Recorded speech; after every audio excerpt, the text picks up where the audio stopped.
বিসমিল্লাহির রহমানির রহিম। আসসালামু আলাইকুম। আশা করি আল্লাহর রহমতে সবাই ভালো আছেন।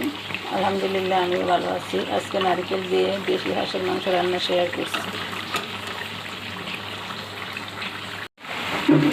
আর এই তো হাঁসের মাংস রান্না করার জন্য আমি এখানে পরিমাণ মতো তেল, মশলা, লবণ, তারপর কিছু নারকেল বাটা দিয়ে ভালোভাবে কষিয়ে হাঁসের মাংসগুলো পরিষ্কার করে ভালোভাবে পরিষ্কার করে ধুয়ে তারপরে দিয়ে দিয়েছি। এখন নেড়েচেড়ে মশলার সাথে মিশিয়ে দিলাম, ঢাকনা দিয়ে ঢেকে তারপরে ভালোভাবে কষিয়ে নেব।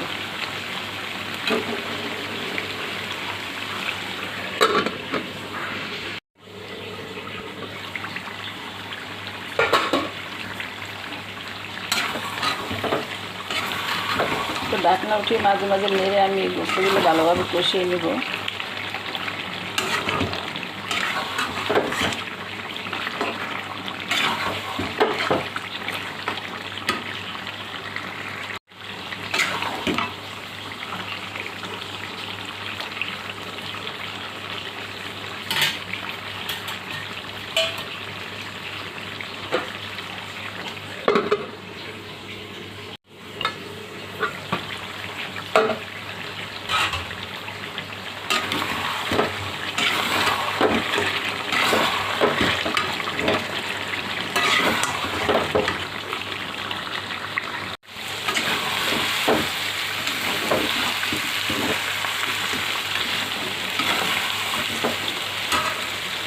আমি গোস্তগুলো খুব ভালোভাবে কষিয়ে নিয়েছি। এখন আরও অল্প পরিমাণে পানি দিয়ে আবারও কষিয়ে নেব।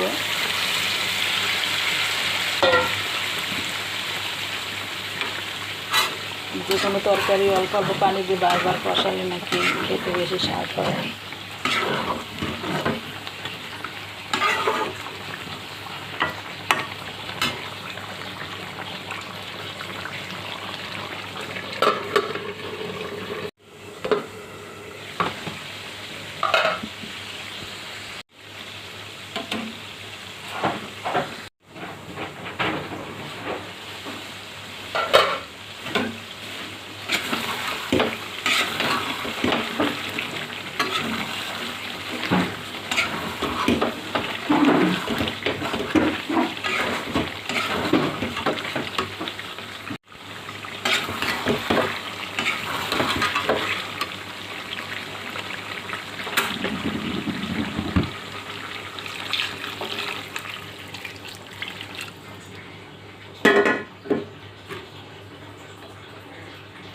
দুই তিনবার পানি দিয়ে আমি গোস্তগুলো ভালোভাবে কষিয়ে নিয়েছি।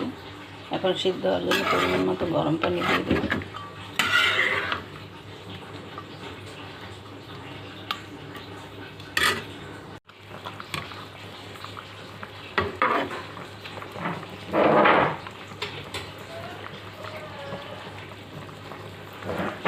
এখন ঢাকনা দিয়ে ডেকে গোস্তগুলো ভালোভাবে রান্না করে নেব, সিদ্ধ না হওয়া পর্যন্ত।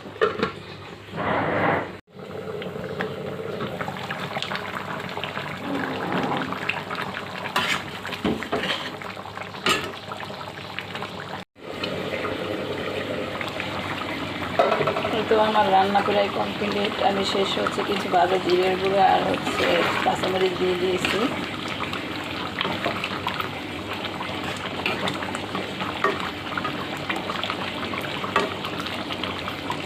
ভাজা জিরের গুঁড়ো কাঁচামরিচ দিয়ে হচ্ছে জাস্ট 2 মিনিট রান্না করে নেব।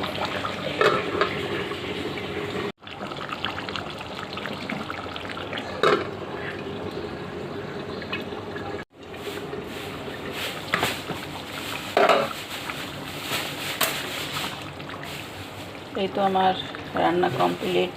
চুলা বন্ধ করে দিয়েছি। সবাই ভালো থাকবেন, নিরাপদে থাকবেন। আল্লাহ হাফেজ। আসসালামু আলাইকুম।